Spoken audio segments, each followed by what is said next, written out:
Hello, my name is Christian Widener, and I'd like to welcome you to the second edition of the Temple Revealed. My first video on the temple location got over 334,000 views, and I got a lot of really great feedback. In response to those comments, I've reworked and expanded this video with a ton of new content to cover a lot more ground on the subject, which I hope makes the case even clearer. Here are some of the important new points I'm going to address. Understanding the ancient terrain, how the threshing floor was lost, tradition in the Dome of the Rock, and what about the arch that was found under the Golden Gate, the aqueduct levels and cisterns around the temple? Was there a spring under the temple? What about the Fortress Antonia, the northern fosse objection, and why does any of this matter? Let's begin. Because the temple location has been debated for so long, many people think that there just isn't enough evidence available to know for sure where the temple sat before its destruction. Which is a reasonable conclusion given the many attempts to decisively locate the temple over the years. But the kind of argument I'm making here for the temple location hasn't been presented like this before. What I've done is to sort through historical reports and archaeological findings to demonstrate that there is some prima facie evidence that alone is sufficient to establish the proper location of the temple. Now, even if that seems hard to believe, I hope you'll hear me out. I'm going to show how recognizing just two major landmarks is the key to knowing for certain the temple's former location. And I'm going to explain some of the major reasons why the other proposed locations just wouldn't work. After this presentation, I hope you will agree that there really are some key landmarks that have been hiding in plain sight. It's all laid out in my book, The Temple Revealed, which I think proves beyond a reasonable doubt where the former Jewish temple sat on the Temple Mount in Jerusalem. I started looking into this question in 2008, and I can tell you that sorting through all of the endless historical and archaeological reports connected to the temple was like trying to untangle a knotted up fishing line. But I'm firmly convinced that the answer can now be known beyond a reasonable doubt. The key to finding the temple location is actually quite simple. You have to identify reliable landmarks or remnants of the temple that was destroyed. Now that can be pretty difficult given that not one stone was left on another, and a lot has happened to this site over the past 2,000 years to obscure whatever was left. Plus, no archaeological investigations have even been allowed on the Temple Mount, so that makes it pretty tough to get to the bottom of things. But what if there were some remaining visible landmarks? Ones that could show us exactly where the temple used to sit. If it can be shown that there are some existing structures that point out the exact location of the former temple, which have been hiding in plain sight because of modern misidentification, wouldn't that be worth examining? So how was the temple location chosen in the first place? The answer is found in 2 Chronicles. 2 Chronicles 3:1. Then Solomon began to build the temple of the Lord in Jerusalem, on Mount Moriah, where the Lord had appeared to his father David. It was on the threshing floor of Araunah the Jebusite, the place provided by David. But what is a threshing floor? It was a wide, flat area where the chaff could be separated from the grain. A threshing sledge would be dragged around in circles by an ox or donkey. Now, the best threshing floor surfaces were flat, solid rock, like the one seen here at a site in Israel called Deir Saman. Of course, threshing floors weren't always solid rock, and the scriptures are not explicit on that point either. But the traditional Jewish view is that it was bedrock, and they called it the foundation stone. And so, are there any flat threshing-type floor surfaces visible on the Temple Mount? Yes, there is a possible threshing floor surface on the Temple Mount, but only one, and it is found underneath the Dome of the Spirits.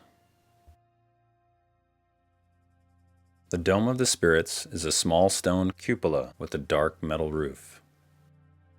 It's found on the northwest corner of the platform near the Dome of the Rock. Built by Ottomans in the 16th century, it is also known as Kubat al-Arwah.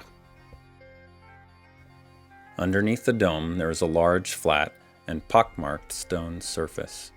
It's a part of the original bedrock of Mount Moriah, and it is a good candidate for the pierced, perforated, or pockmarked stone reported by the Bordeaux pilgrim in 333 AD. And in the building itself, where stood the temple which Solomon built, There are 2 statues of Hadrian, and not far from the statues there is a perforated stone, to which the Jews come every year and anoint it, bewail themselves with groans, rend their garments, and so depart. The Latin phrase lapis pertussis has been translated as pierced or perforated stone, but the sense of the term is as in a sieve. Therefore, the Bordeaux pilgrim was likely referring to a pockmarked stone, which could also be described that way. The most well-known case for recognizing that this is the site of the threshing floor of Aruna in the Holy of Holies of the Temple was made by Dr. Asher Kaufman in 2004 in his book, The Temple Mount, Where is the Holy of Holies? I'm just picking up and strengthening his arguments with new findings. For example, take a close look at the surface of the floor. It is strikingly flat and would be an excellent candidate for a threshing floor. In fact, if one was so inclined, they could even thresh grain on it today. And it is quite similar to the surface of the threshing floor at Deir Saman. And the next question is, are there any other surfaces like this on the Temple Mount? Well, inside the Dome of the Rock, there is another piece of bedrock. It's called Al-Sakra. It is the only other known bedrock candidate for a threshing floor inside the 36-acre Temple Mount. And while it has plenty of evidence of being cut and modified in the past,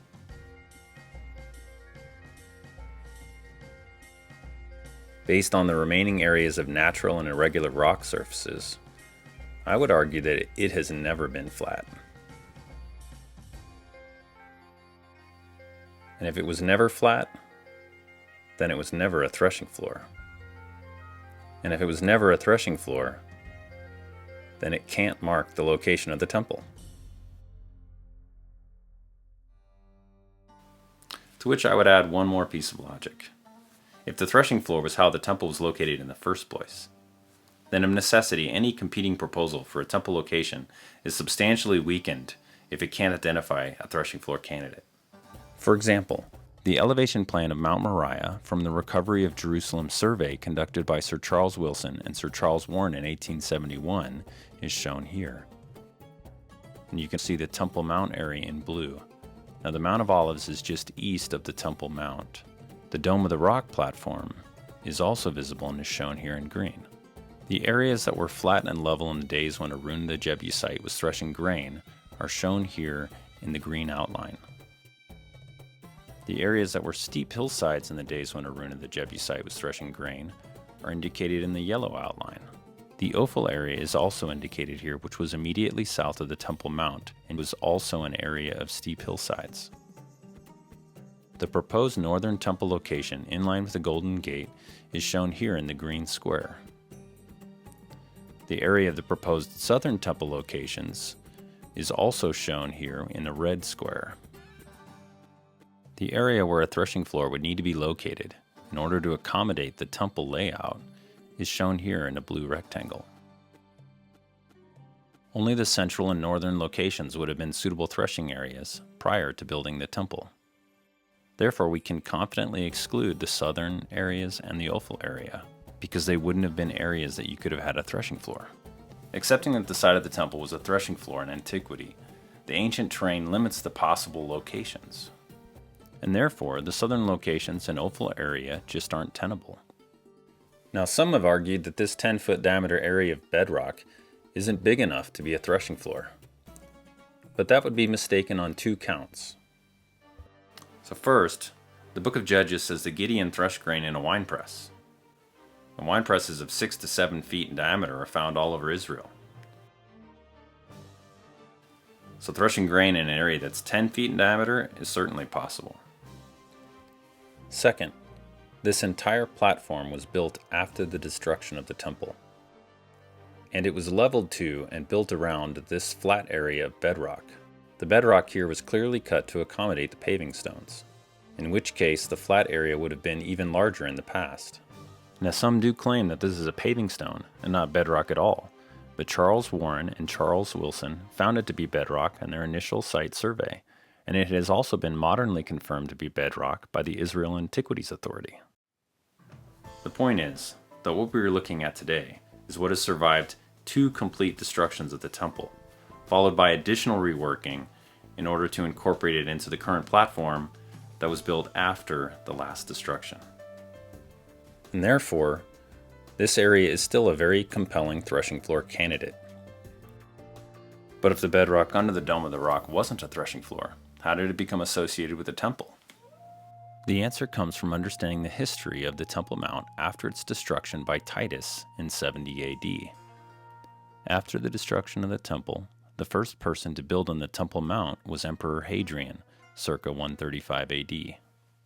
Based on historic accounts, it can be inferred that he built both a large platform and a temple to Jupiter. It was likely a smaller version of the Temple of Olympian Zeus, or Jupiter, in Athens, that was completed by Hadrian in 131 AD. Incorporated into that platform, there were 2 large pieces of bedrock. One was used as a cornerstone for the new temple. The other piece was so flat and level, it was used as a reference to set the level of the whole platform. Here's how a temple could have fit on the platform using the Al-Saqra stone as a cornerstone. But a more likely layout that also allows for the 2 statues of Hadrian reported by the Bordeaux pilgrim is shown in red. The second layout aligns better with the cuts in the northwest corner of the Al-Saqra stone.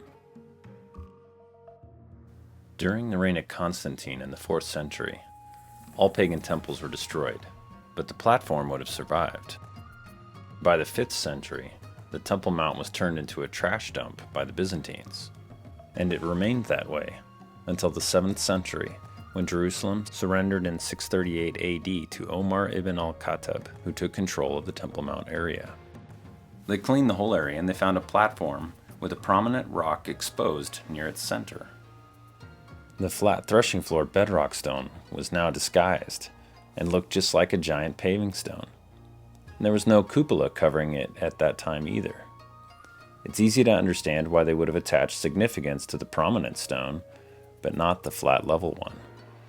After that, they built Al-Aqsa Mosque on the far southern end, and the Dome of the Rock around Al-Saqra.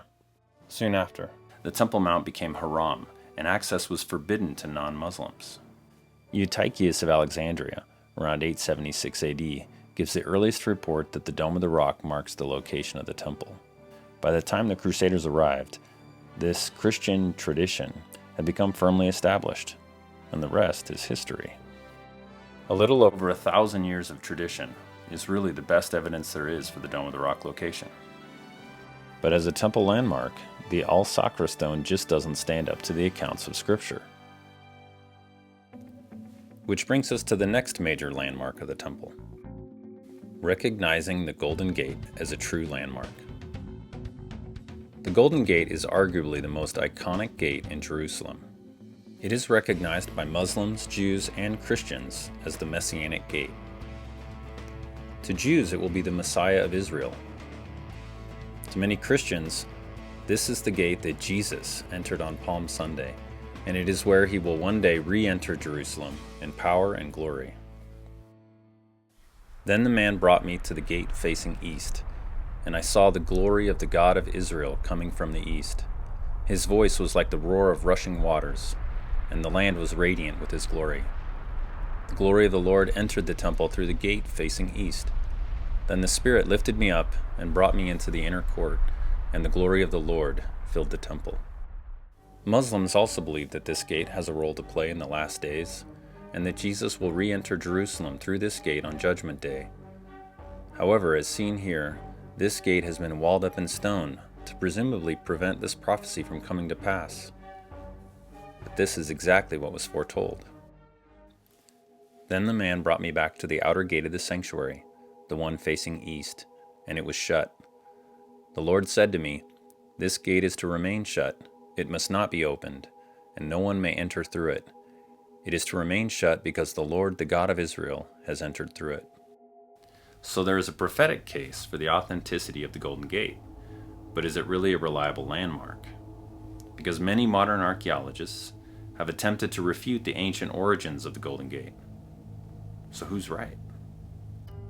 According to rabbinic tradition and direct inference from Scripture, The outer eastern gate of the temple was directly in line with the temple itself, as shown in the temple model at the Israel Museum in Jerusalem. This testimony of the rabbis is clearly recorded in Mishnah Barakot 9.5. One should not show disrespect to the eastern gate, because it is in direct line with the Holy of Holies. And in the commentary on Mishnah Barakot by Obadiah Bartanura, all of the gates were aligned with one another. The eastern gate, the gate of the Etzrath Nashim, the gate of the Etzrath Yisrael, the entrance of the Ulam, the sanctuary, and the Holy of Holies in the days of the first temple. We also have the testimony of Scripture that implies that the east gate was directly in front of, i.e. facing the temple. We know this because gates look straight ahead, and also because there are measurements given between the inner and outer gates on the east, which can only happen if they are in a direct line with one another.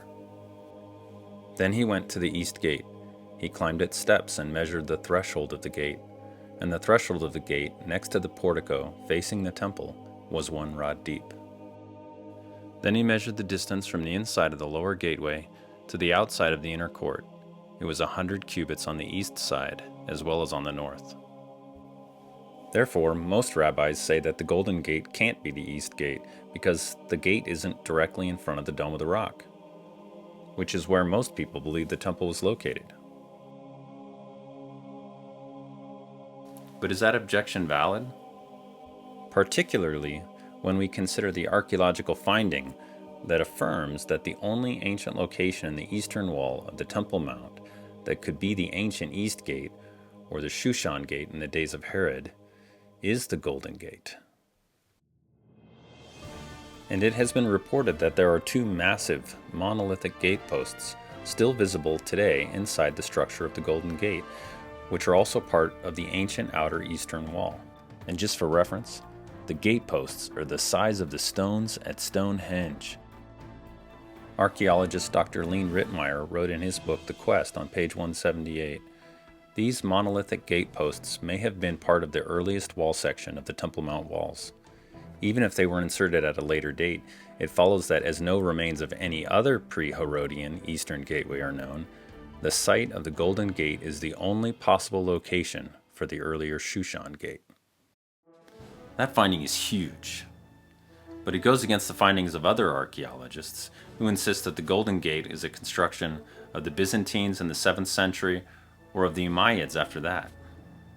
However, a careful review of reports from ancient historians and pilgrims affirms what archaeologists like Dr. Lean Rittmeyer have determined. Because there have been periodic confirmations of the existence of the Golden Gate faithfully recorded for the past 1900 years, including a testimony from the Piacenza pilgrim that comes from half a century before some scholars propose that the Byzantines could have built the gate. The Piacenza pilgrim wrote in the 6th century, "The valley of Gethsemane is also at this place called Jehoshaphat. We climbed by many steps up from Gethsemane to the gate of Jerusalem. This gate of the city is next to the gate Beautiful, which was part of the temple, and its threshold and entablature are still in position there." The reference to Gethsemane tells us that the place called Jehoshaphat is the Kidron Valley that lies between the temple and the Mount of Olives. And the eastern gate of Jerusalem that's mentioned is now called the Lion's Gate. That means the gate Beautiful, Porta Speciosa, that he said is nearby and was part of the temple, is best understood as today's Golden Gate. The names of the gates of Jerusalem have changed many times over the ages, but this description should make it very difficult to mistake it for any gate other than the Golden Gate. Plus, we have exactly this situation shown on the Madaba map, which comes from the same time period as the Piacenza pilgrim. Notice the small gate with no road leading to it next to the main gate.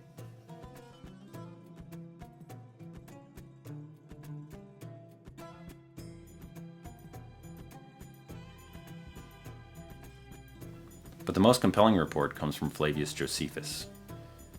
In AD 100, 30 years after the destruction of the temple, he wrote this.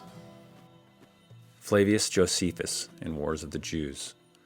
And now the Romans, judging that it was in vain to spare what was round about the holy house, burnt all those places, as also the remains of the cloisters and the gates, two accepted, the one on the east side and the one on the south, both which, however, they burnt afterwards. However, the Golden Gate is mainly made of stone. That it was burned does not mean that it was destroyed. We can deduce this logically, but we also know it later because Josephus says that the 10th Roman legion held ceremonies there. And now the Romans, upon the flight of the seditious into the city, and upon the burning of the holy house itself, and of all the buildings round about it, brought their ensigns to the temple, and set them over against its eastern gate, and there did they offer sacrifices to them, and there did they make Titus imperator. Finally, the book of Nehemiah suggests that the eastern gate wasn't destroyed when Jerusalem was razed by Nebuchadnezzar in 586 BC. Conspicuously, as the record of repaired areas is given by Nehemiah, the east gate is not mentioned as needing any repair. However, the keeper of the east gate is mentioned, but only as assisting with the repairs of the other parts of the wall.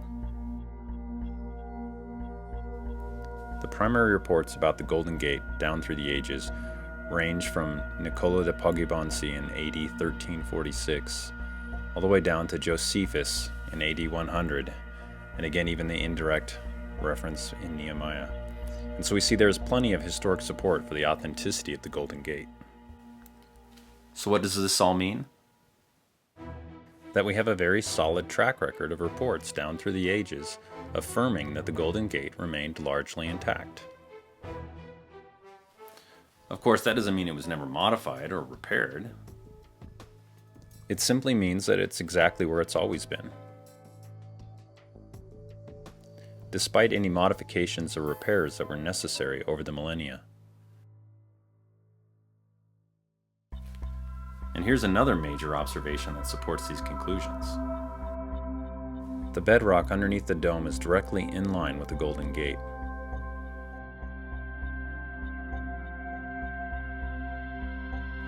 Standing on the Temple Mount, looking east through the Dome of the Spirits, it's clear that you are in a direct line with the Golden Gate, which is also easily seen looking from an aerial view. Notice that the line passing through the Dome of the Spirits is both perpendicular to the eastern wall of the Golden Gate and parallel to the northern boundary. Now, the probability that these two things could be aligned by accident is 1 in 1426, or a 0.07% chance.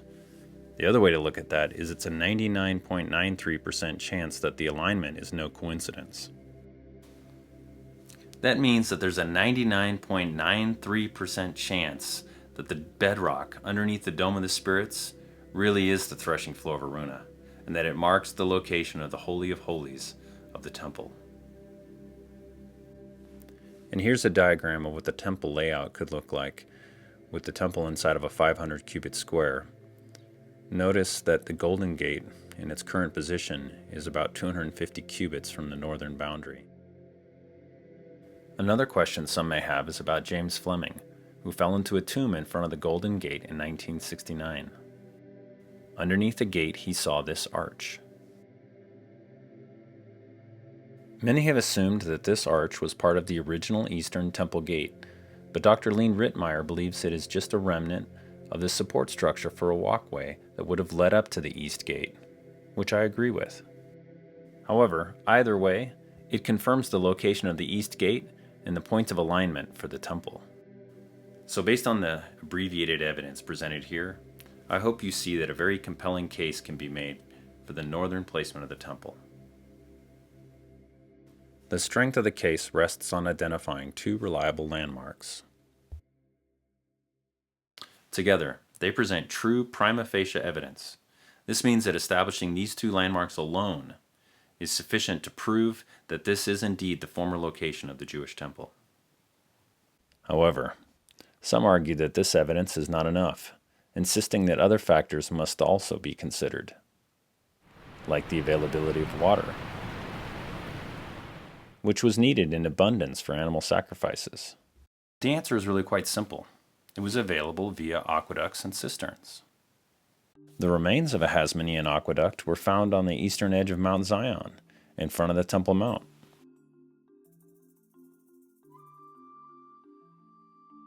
Here's a view of the Temple Mount from the aqueduct remains. Dating from at least the Second Temple period, this proves there was a source of fresh water on the Temple Mount. In the days of the Temple, there was a bridge across this valley, which would have also carried the aqueduct. The remains of the bridge are still visible inside the buildings that now incorporate its arches and hide its ruins from view.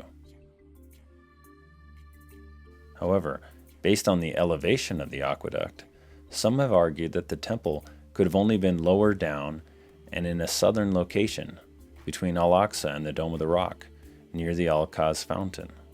The idea is that the elevation of the aqueduct is too low to deliver water to the height of the Dome of the Rock platform. And therefore, this precludes the area from being considered as a viable location for the temple. So what can we say to that? First, it's called the Lower Aqueduct because there was an upper one that fed the higher elevations in Jerusalem. It may have fed the Temple Mount too, but its remains within the city have not yet been found. Second, the elevation of the aqueduct is 735 meters above sea level, while the Dome of the Spirits bedrock is at 742 meters. So we're close, but we're 7 meters short. But the Mishnah also records that the temple was on a stepped platform, 6 cubits higher than the courtyard. That means the courtyard of the altar was at 739 meters above sea level. Now this is still higher than the aqueduct, but the cisterns of the temple were below the level of the courtyard, as seen in the survey of Western Palestine map showing the noble sanctuary and its cisterns. For example, the bottom of cistern number 2 in the northeast corner of the platform has an elevation of 728 meters, and it has a capacity of 500,000 gallons. The bottom of cistern number 3, thought to possibly be the bathhouse of the temple, is at 732 meters. And the bottom of cistern number 8, called the Great Sea, which holds up to 2 million gallons, is 723 meters.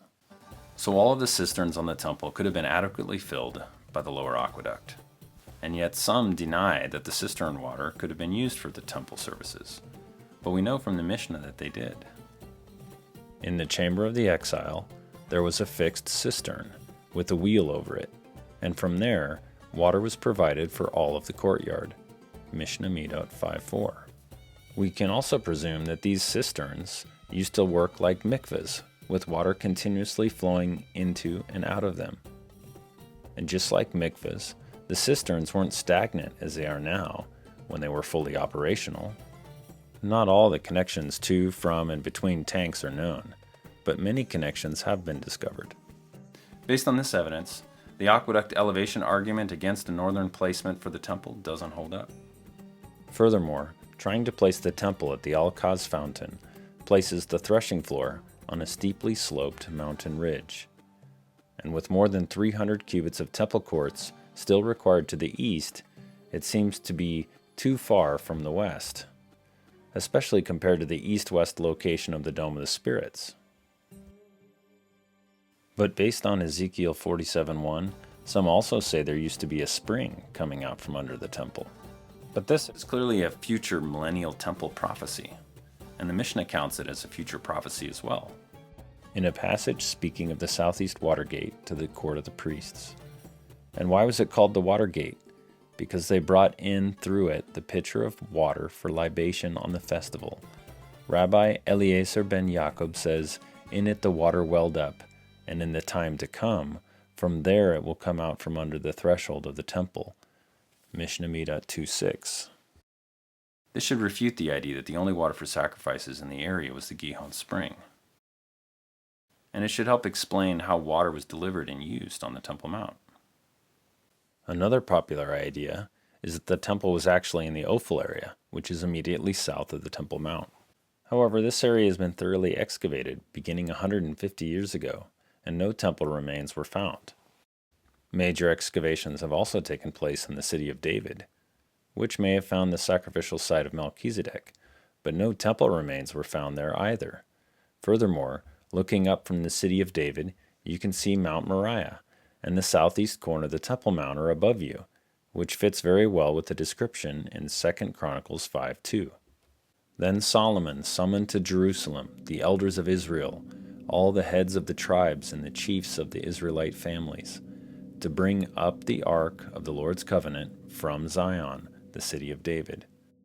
Another reason we know the temple was outside the city of David was because it was built on a threshing floor, and threshing floors are always near the fields and located outside of the city, as seen in this threshing photo. Some have also suggested that the Temple Mount is actually the lost fortress Antonia, and not the temple area at all. They argue that the size of the Temple Mount is perfect for housing an entire Roman legion. Of course, it's also the perfect size for housing the temple and its outer courts. And no Roman fort in the world was ever built with such fine-dressed ashlar stones like the ones in the Western Wall tunnels. Plus, Roman legions were regularly redeployed to fight Rome's battles around the empire. Jerusalem was attacked and held by legions only when they rebelled.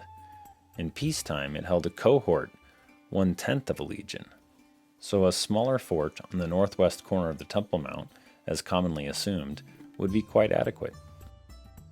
There are also a host of archaeological remains that unequivocally prove the Temple Mount held the temple, like this Greek inscription warning foreigners not to enter the temple area, which was found as spolia near the Lion's Gate. And there have been other amazing finds from the Temple Mount sifting project. They have reported finding First Temple remains in debris excavated from the Temple Mount.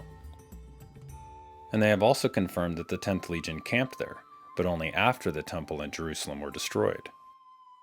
There is also a modern scholarly objection to the northern placement of the temple that is based on historic accounts of a defensive fosse and wall north of the temple as reported by Strabo and Josephus.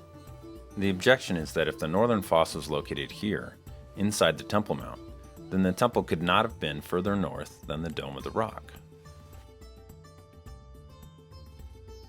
However, this idea has no archaeological evidence to support the assumption, and it is therefore purely conjectural. The presumption is based solely on a small depression in the bedrock under the soil that was reported in early surveys. Not only that, but there are multiple locations which potentially fit the historic descriptions of the defensive fosse. George Williams identified the most likely location as the Birket Israel, or Pool of Israel, in his book The Holy City, published in 1849. Here's the Birket Israel circa 1855, as seen looking west from outside the northeast corner of the Temple Mount.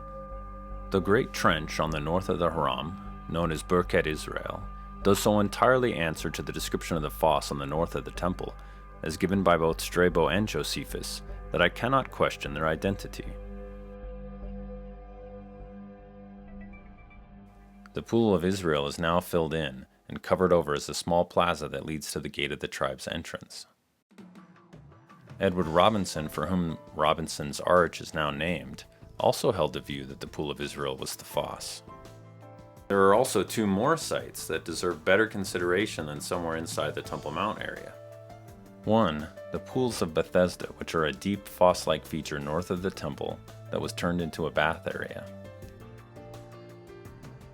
And two, the Rockefeller Museum Hill outside the northeast corner of the old city that was also clearly a defensively cut fosse. If you look, you can see the old city northern wall on the left, and the hill to the right that's near the Rockefeller Museum was cut in ancient times to protect the wall, not to make the road. The point of mentioning these other places is not to prove which one fits best, but to show that there are better candidates than trying to imagine a giant defensive wall and a deep fosse inside of the Temple Mount area. With a plurality of possible sites for the defensive fosse, the objection to a northern placement of the temple falls apart. And while this doesn't address every possible question and mystery of the Temple Mount, its structures, and how the temple services were performed, etc., it answers the single most important question. Where was it located? But maybe you're wondering why the location even matters. For one, because Jews have been hoping and praying for the temple to be rebuilt for 1,950 years. And for another, the northern location means that if allowed, it can be rebuilt without damage to Muslim buildings. Since 1967, when rebuilding the temple was first conceivably possible, most Israelis have believed that the Dome of the Rock would have to be demolished in order to rebuild the temple, which could cause another unimaginably horrible war. In which case, the desire for peace meant that Israel was willing to wait a little longer for the temple. However, now that it can be confidently asserted that the northern location is the true temple site, a pathway finally exists to negotiate an agreement to peacefully rebuild another Jewish temple, recognizing that Jews, Muslims, and Christians all want access to pray and worship on the Temple Mount.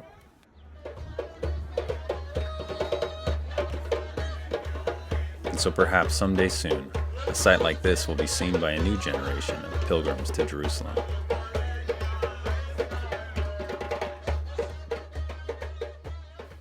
And if they do, will they recognize the fulfillment of these scriptures?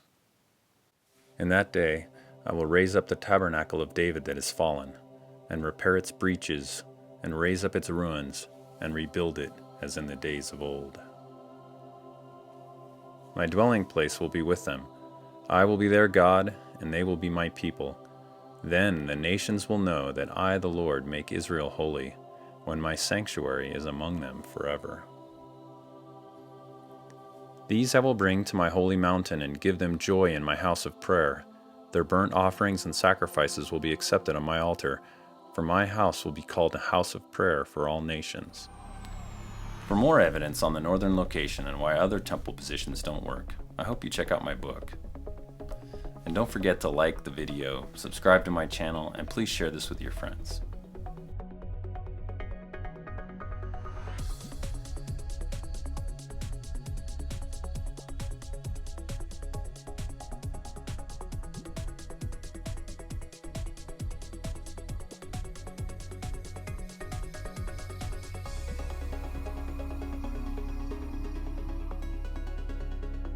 I hope you order your copy today. Also, check out my blog at endtimesberean.com. Thank you so much for watching my video.